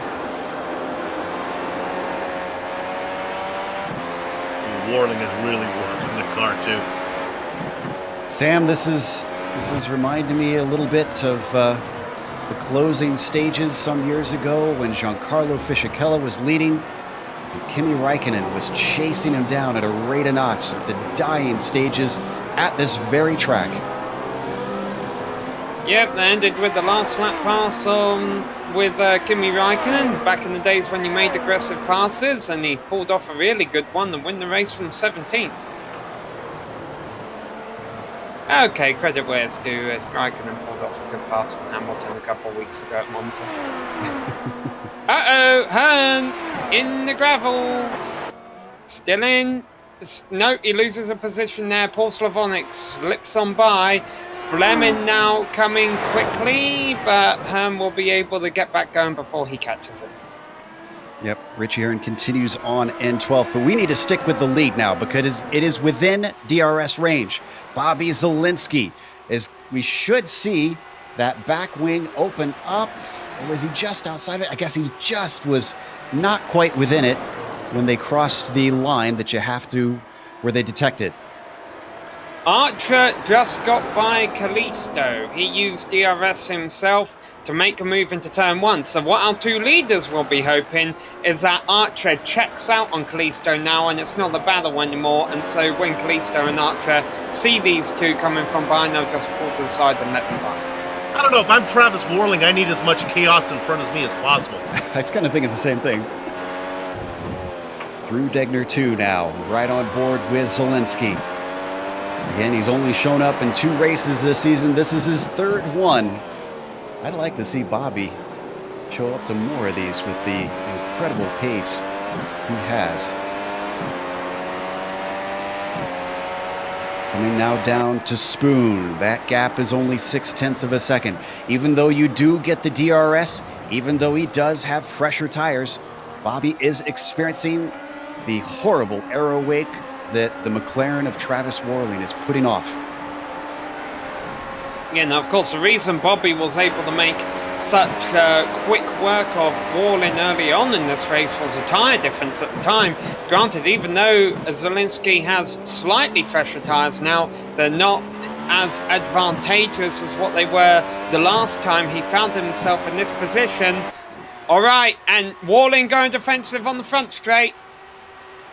Comes back to the racing line. Got to be careful not to make those two moves. Oh, looking down to the inside, a little bit off the apex for Travis Warling. I'm thinking with 8 laps to go, this is looking more like a matter of time for Bobby Zalenski to make this move. I think time is on Zelensky's side. Go ahead, Richie. I think Warland trying to hang in long enough that maybe he can get to Callisto and get a little breath there. They're not catching them very quickly, we should say.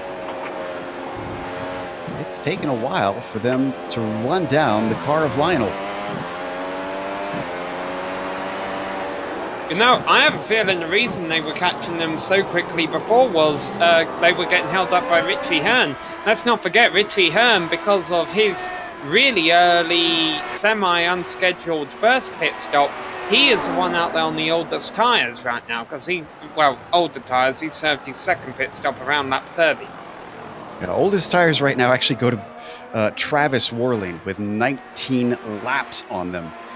Bob Beltrami a close second with 18 laps, but Bob is down in 16th position. Still 10 cars on the lead lap. Wonder if Zelensky will throw it down the inside in Casio here. Nope. It's going to happen right here. I was going to say, I don't think he needs to. He's going to get a wing full of DRS. Once again, down to the pit wall goes Travis Warling to try and cover him off.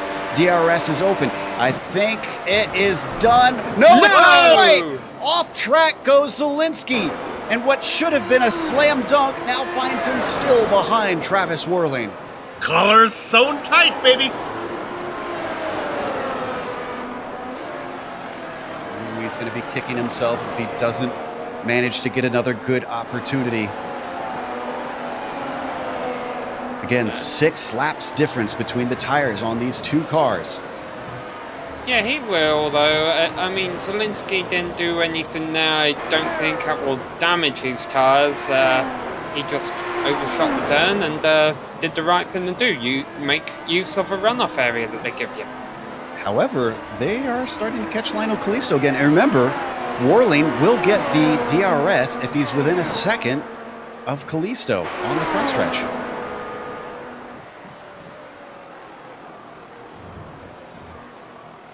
Well, one or two things, they're not close enough to Callisto here yet. Yeah, I mean, Callisto might be getting the blue flags, but I don't know. We'll see. Coming down to Casio once again. Zelensky could be close enough to make a dive, but he decides not to. Decides to wait for the DRS. Onto the front stretch. How long can Travis Warling hold off the car of Bobby Zelensky? The car that started on pole versus the car that started in third. Takes to the inside. Did Zelensky learn his lesson? This time he gets the first apex, and he gets the second one. Bobby Zelensky retakes the lead. And now Callisto, they are going to catch him in the S's here. And what that could do is if Warling's close enough to Zelensky, if Zelensky gets held up by Callisto this lap, maybe Warling will still be in DRS range of Zelensky when they come back around to the front straight next time by. I'll pat myself on the back, but I did say that pass will be made with 6 to go, and there's 6 to go.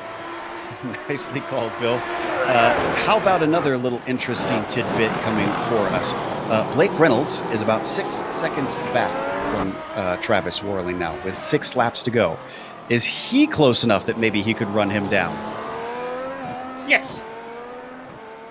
Oh, I like working with Sam. He's got this new one-word commentating technique.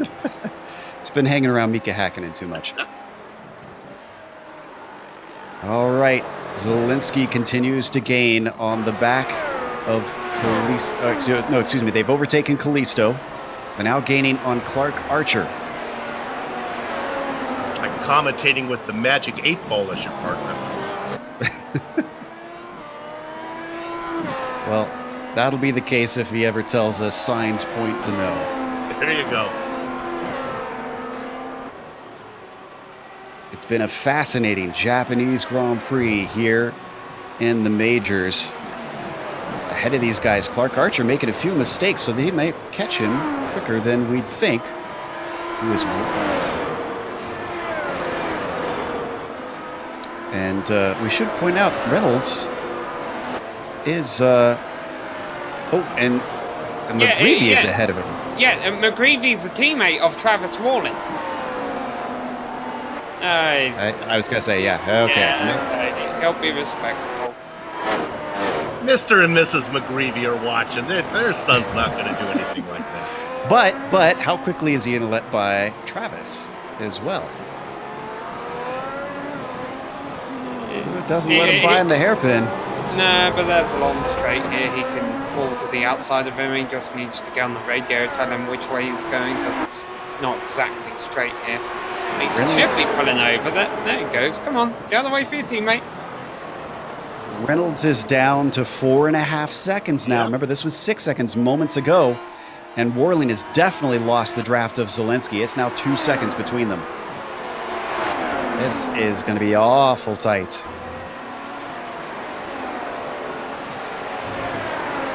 Warling now through before 130R. Oh, McGreevy almost had Kalisto in the back of him entering Casio there. Alright, so Reynolds cuts the gap down from 5.7 seconds it was last lap to 4 seconds behind Warling this lap. You know, Joe, I think you touched on it earlier in the broadcast, but what's Travis Warling supposed to do? Just stay out there, do a 2-stop, and follow Bobby Zelensky around the whole race? That's one stop, give him a chance, at least a chance to win the thing. It gave him a chance, and it was so close.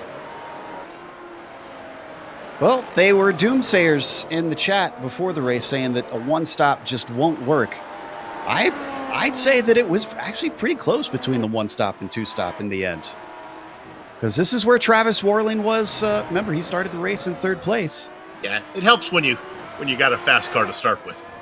Yeah, if you're going to do a one-stop, you got... Oh, a bit of a moment for Blake Reynolds coming out of Deckle 2.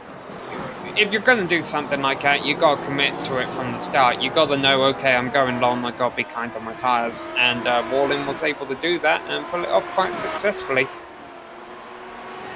Yeah, it looked like he was dropping back, but honestly, that's just him doctoring those tires all the way to the end. Blake Reynolds' moment was, of course, the lap traffic of Brian McGreevy. He was trying to get around him and just was caught out, unfortunately, with a miscommunication.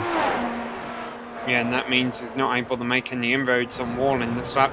The only thing I'm still going to criticise Warling for, I wonder if he would have had a few more seconds over Zelensky to play with had he pitted 1 or 2 laps earlier.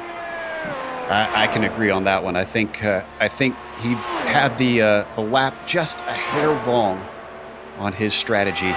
Even still, I don't think it would have given him the win. Reynolds, because of that moment he had with the lap traffic, is back up to 4 seconds. Oh, Hobier goes off, comes back on. Well, yeah, but he got some wall. Let's see what happens here. This is in the S's. Another case of tires getting old. Yes, indeed. It starts to whip around from him. He finds the tire barrier. Oof, and he hit the suspension, so he might be struggling for the final few laps. Clark Archer right behind him right now. Yeah, and that's 4th position. F1 cars on broadcast are always so much more resilient when I'm not driving.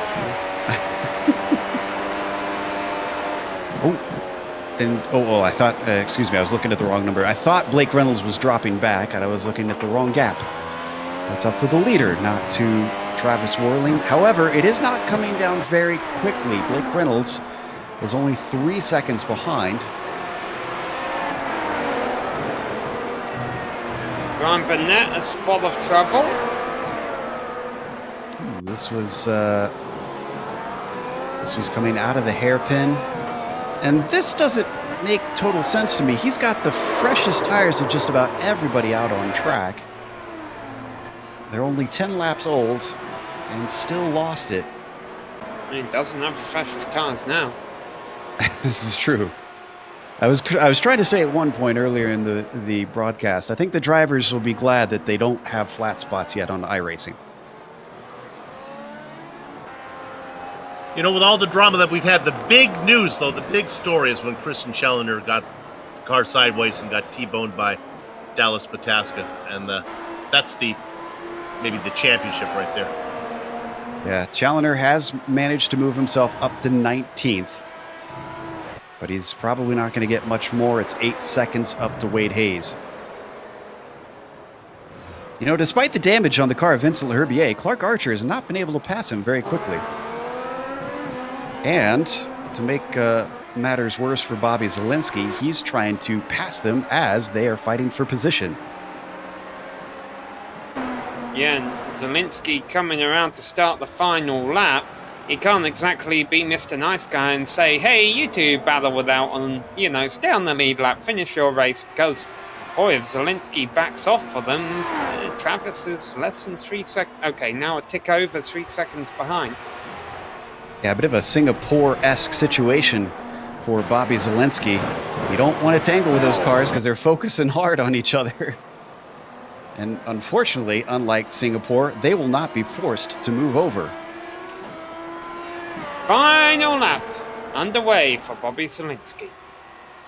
He's got a 3.5-second lead over Travis Warling, but the real gap that we've been watching is Warling to Reynolds. It is now down to 1.6 seconds, but Blake will no longer get the DRS because on the final lap, the DRS opens after the start-finish line. He's got to do this the hard way. I think Zielinski will be okay if Leherbier and Archer don't start running side by side. If they can just run cleanly for him for their penultimate lap, and then they start battling on their final lap when Zielinski is doing these victory waves, that's what the driver of that 7081 wants to see. That's what he does not want to see, is Archer taking a lunge down the inside of a hairpin on Leherbier. Is Archer going to take Zielinski into the danger zone? He just has to survive for half a lap, coming up to Spoon. And Blake Reynolds is now within half a second of Travis Warling. This is going to be right down to the wire for second place. We'll try to get to it if we can. May have to have a replay of that. Zielinski still with 3.5 seconds left. Just a Casio triangle left. Should be all right. Bobby Zielinski started it on pole. Archer crashes in front of him and is off the racing line. Yep, and stuck in the wall, so he's not going to finish. But it's Bobby Zielinski who takes it from lights to flag. Didn't lead every lap, but he didn't need to. The win goes to Bobby. And Travis Warling, is he going to get it? No. Oh, 4 thousandths. 4 thousandths of a second by Reynolds. Oh, Travis has got to be kicking himself. Just a slightly better exit might have done it. Look at this on the replay. Right at the line. You can't even see the difference between the cars. Just incredible. Behind them, not many battles since there aren't many cars left on the lead lap. Driscoll did get his 5th place with Dance taking home 6th. Actually, they're still coming across the line. They haven't been there yet. The problem, Joe, is that there's a lot of cars 1 lap down, and so Archer, I think, will drop all the way from 19th to from 9th to 21st. Oof. That's gotta hurt. Henry Bennett is going to manage to come home in 7th. And that very dark colored number 10 machine. But because of Clark Archer's misfortune, that does give an easy run to 8th for Vincent Leherbier, who's going to be our last car across the line. The Canadian takes his Workiva Kinetic here home on the lead lap. We're going to take a break here on the Global Sim Racing Channel. We'll come back with the unofficial results as well as driver interviews. But stick around because we're going to have all the upcoming races here on the GSRC.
Welcome back to Suzuka Circuit. We just watched round 12 in the majors. It's the Japanese Grand Prix here that we raced in modern Formula One cars, and we had a pretty good race, I must say.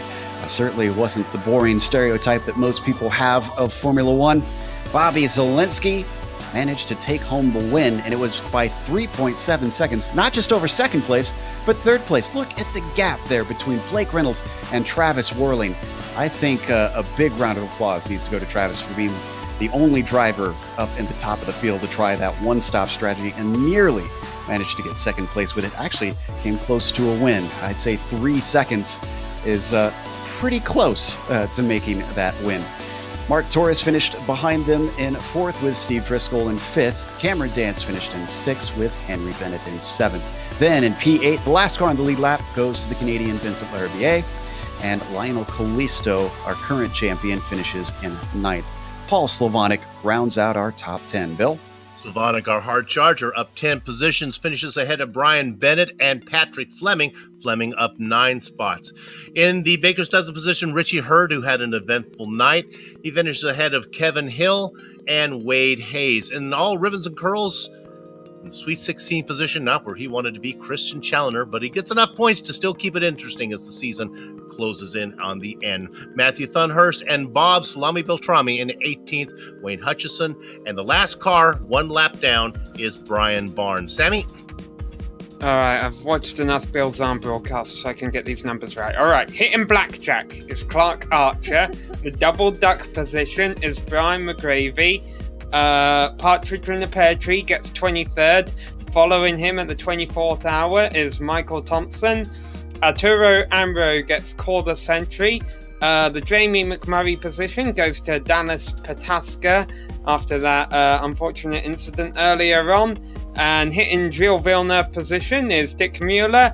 And then rounding out the field is Daniel Knight. We have our winner waiting to talk to us here. Bobby Zalenski has managed to take it from the pole to the victory, but that wasn't the whole story.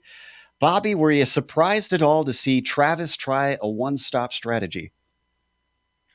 I don't know. I mean, I thought it could work. He made it work very well. So I don't know if I was really surprised.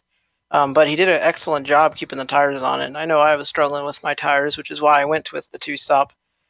So, I mean, yeah, he did a great job with that. Certainly did. Major work for it all the way down to the wire. Now, we've seen you a couple times before in the majors. I remember you were in the Lotus 79, but I was trying to remember what the other race that you ran in so far this season. The GTs at Kota. That was it. Yeah, now I remember now. So very much a road person, I take it. You seem to run very well in them so far. Yeah, I love me some road racing. It's exciting. So a partial schedule this year. This is only your third time appearing. Think you could come out and try for a full season next year and give these guys a run for the Drivers' Championship? I don't know. I was thinking about it this year, but I just was scheduling. I didn't have Sundays available for a while, so I just decided to do road racing for this year. Depends on if I have Sundays open next year. I for sure want to do it. This is an excellent league, and I love that you just go to different cars and different just different car every week. It seems just about, and that's really interesting to me. I like driving like every car and seeing how good I can do in it and just trying to learn a new car. So I definitely want to, but we'll see if I have the availability. All right. Well, we really hope that you come out, because the more top drivers we see come and challenge the likes of Challoner and Reynolds, the better. Congratulations on the win today. Go enjoy some champagne. Thank you, sir. That was Bobby Zalenski, our winner here today in Japan. Up next, we have second place Blake Reynolds waiting to talk to us. I believe, Bill, you've caught up with our championship leader. I do. And first off, God bless Bobby Zalenski. How about that attitude? I'd like to try new stuff, try new cars. That's what iRacing is all about. Something stuck in my favorite car, race the MX-5 over and over and over. I like it, Bobby. Hey, how about Blake Reynolds? This guy can drive anything. Blake, let's talk little picture first. How about the drive at the very end? You're able to snake out Travis Worling there for a second. Oh, yeah, that came out of nowhere, man. really what would happen, I was, blown away that Travis was able to make that one stop work. Certainly in practice, I was not able to, and that's why I went for the two stop, because I had watched all the races earlier today, and the two stop was the way to go. And Bobby did it, so I just kind of followed in his tracks. I knew he was going to win the race, but yeah. And then beating him there at the line, I got DRS right at that last minute, and that's how I got those 4,000s on him. All right, let's talk big picture. Were you aware, I can't imagine you weren't, that Christian Challenger all of a sudden was not in the picture anymore? Oh, yeah. He was like 2 spots behind me in like lap 10, and then Clark, my teammate, started screaming. And I looked at the relative and I was like, oh my gosh. So, like, this probably, like, I don't want to say that I'm, how do I say this without sounding egotistical? This might have won me the championship. Yeah. Christian has been catching me for weeks now, and this is the run that I needed. And it was all luck today. I didn't really pass anybody in this race, but I picked up the pieces where they fell. So I want to follow up on that a little bit. With that knowledge in the back of your mind there, do you race differently the last 2/3 of the race, knowing that it's yours to give away? Well, Bathurst was my real touchy point. I've won the last couple of years, but it's always been very competitive. Thunhorse almost beat me to it last year, and the year before Brian Bennett. But this year, we got this whole crop of new guys that are probably better than me at Bathurst, and especially in the V8 supercar. So yeah, that kind of helps me a bit at Bathurst. And then the last race at Myrtle Beach, it's an oval race. That's finally an oval race to finish the majors. I'm sure me and Christian will put on a good show there. And if we can convince Bobby to run, why not? I agree. Hey, well, thanks for putting on a show today. You hit second. Nobody had anything for Zielinski. He was the class of the field, but good luck. We'll see you down the road. Yep. Thanks, guys. Great broadcast. Blake Reynolds, second place. Unfortunately, Travis has decided not to come over and talk to us. So I guess we won't get to hear about how he went about that one-stop strategy. Would have been fascinating to hear from his perspective inside the cockpit and dealing with the tires all race long. So with that said, we're going to close up for today. Of course, a big thank you to both Mike Willett, his entire team of people that help organize the majors, and all the drivers that participate in all 4 regions. You guys help make this series fantastic. One of the largest series, if not the largest series, largest leagues in all of iRacing. Thanks to the companies that provide the software and hardware for our broadcast. You can see them listed here on your screen. And additional thanks go to Eric Ekholm and June Lalonde, who provide our wonderful music. See the screen for how to get a hold of more of their great work. Thanks to the team today, Amjad, Sam, Sean, and Dougie. If you'd like to find out more about GSRC, including upcoming races, you can find it at globalsimracingchannel.com. Also, thanks to Bill. Or you can check us out on social media. We're on GSR Channel. And for Twitter, we're on Facebook at Global Sim Racing Channel and Instagram at GSRC_Graham.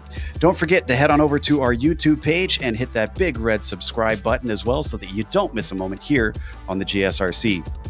Next race, we mentioned it, we're going to Bathurst for the V8 supercars. Whew, that is going to take some serious car control and practice. That'll be Sunday, October 28th, so you got a bit of a break, and that'll be at 8:45 p.m. Eastern. We also have upcoming races for other series listed on the screen, so check those out and mark them down on your calendar. However, until next time, race clean, race hard, and we'll see you on the track.